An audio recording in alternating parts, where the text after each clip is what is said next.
ఒక్క phone call తో మీ బంగారాన్ని విడిపించి ప్రెజెంట్ మార్కెట్ రేట్ కే కొని బ్యాలెన్స్ అమౌంట్ ని క్యాష్ గా లేకపోతే సమానమైన బంగారాన్ని మీకిస్తుంది అక్షయ గోల్డ్ హబ్. అమెరికా ఇరాన్ల మధ్య మలివిడత చర్చలకు రంగం సిద్ధమైంది. ఇరాన్ విదేశాంగ మంత్రి అబ్బాస్ అరాగ్చి, అమెరికా అధ్యక్షుడు డొనాల్డ్ ట్రంప్ ప్రత్యేక రాయబారులు స్టీవ్ విట్కాఫ్, జేడ్ కుష్నర్ పాకిస్తాన్లో కీలక సంప్రదింపులు జరపనున్నారు. ఇందుకోసం అరాగ్చి ఇప్పటికే ఇస్లామాబాద్కు చేరుకోగా వాషింగ్టన్ నుంచి విట్కాఫ్, కుష్నర్లు పాకిస్తాన్ బయలుదేరనున్నారు. చర్చల్లో పురోగతిని బట్టి అమెరికా ఉపాధ్యక్షుడు జేడీ వాన్స్ పాక్ వెళ్తారని శ్వేతసౌధం ప్రకటించింది. పాకిస్తాన్లోని ఇస్లామాబాద్ వేదికగా అమెరికా, ఇరాన్ మధ్య రెండో విడత శాంతి చర్చలు జరగనున్నాయి. ఇందుకోసం ఇరాన్ విదేశాంగ మంత్రి అబ్బాస్ అరాగ్చి నిన్న రాత్రి ఇస్లామాబాద్ చేరుకున్నారు. ఆయన వెంట విదేశాంగ శాఖ అధికార ప్రతినిధి ఇస్మాయిల్ బకే, పలువురు ప్రతినిధులు ఉన్నారు. తొలి విడత చర్చలు జరిపిన Iran parliament speaker Mohammad Ghalibaf Iran బృందంలో లేరు. పాకిస్తాన్ ఉప ప్రధాని Ishaq Dar, field marshal Asim Munir Iran ప్రతినిధి బృందానికి స్వాగతం పలికారు. తొలుత ఇరాన్ విదేశాంగ మంత్రి అరాగ్చి పాకిస్తాన్ ప్రధాని షెహబాజ్ షరీఫ్, ఆ దేశ సైన్యాధిపతి ఫీల్డ్ మార్షల్ తో చర్చలు జరపనున్నారు. అనంతరం అమెరికా దౌత్యవేత్తలతో కూడా ఆయన సంప్రదింపులు జరిపే అవకాశం ఉంది.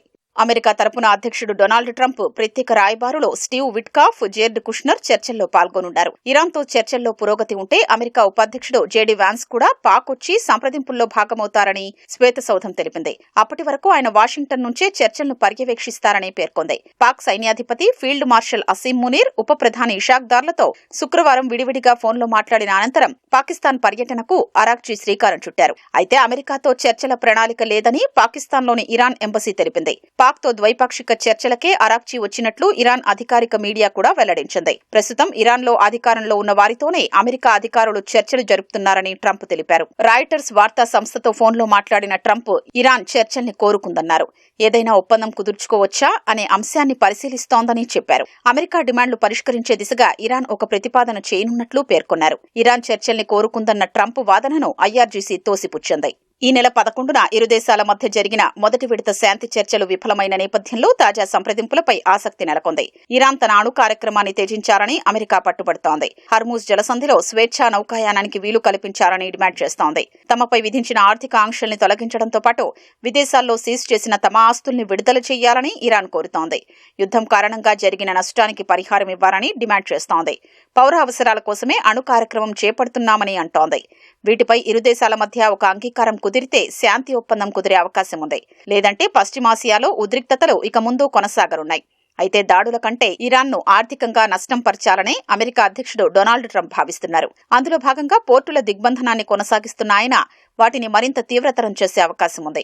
మరోవైపు అంతర్జాతీయ భద్రతకు ఇరాన్తో పొంచి ఉన్న ముప్పును అంతం చెయ్యాలన్న తమ సాహసోపేత ప్రమాదకర మిషన్ను సాధించేదాకా ఆ దేశ ఓడరేవుల దిగ్బంధనాన్ని కొనసాగిస్తామని అమెరికా రక్షణ మంత్రి పీట్ హెగ్సెత్ స్పష్టం చేశారు. ఇరాన్లో యుద్ధాన్ని ప్రపంచానికి కానుకగా అభివర్ణించారు. పెంటగాన్లో మీడియాతో మాట్లాడిన ఆయన అమెరికా రక్షణతో ఐరోపా, ఆసియా దశాబ్దాల పాటు లబ్ధి పొందాయని అన్నారు. అయితే అలా ఉచితంగా ప్రయోజనాలు పొందే సమయం ఇక ముగిసిపోయిందని పేర్కొన్నారు. పశ్చిమాసియాలో మొత్తం 3 విమాన వాహక నౌకల్ని మోహరించామని యుఎస్ సెంట్రల్ కమాండ్ తెలిపింది. వాటిలో 200కు పైగా యుద్ధ విమానాలు, 15,000 మంది నావికులు, మెరైన్లు ఉన్నారని ఎక్స్లో పోస్ట్ చేసింది. ఒకేసారి తమ 3 విమాన వాహక నౌకల్ని మోహరించడం ఇదే తొలిసారని పేర్కొంది. ఇరాన్ పోర్టుల దిగ్బంధనం ప్రారంభించినప్పటి నుంచి తాము 34 నౌకల ప్రయాణాన్ని అడ్డుకున్నట్లు వివరించింది. శాంతి చర్చల నేపథ్యంలో పాకిస్తాన్ ప్రభుత్వం ఇస్లామాబాద్లో పటిష్ట బందోబస్తు ఏర్పాటు చేసింది.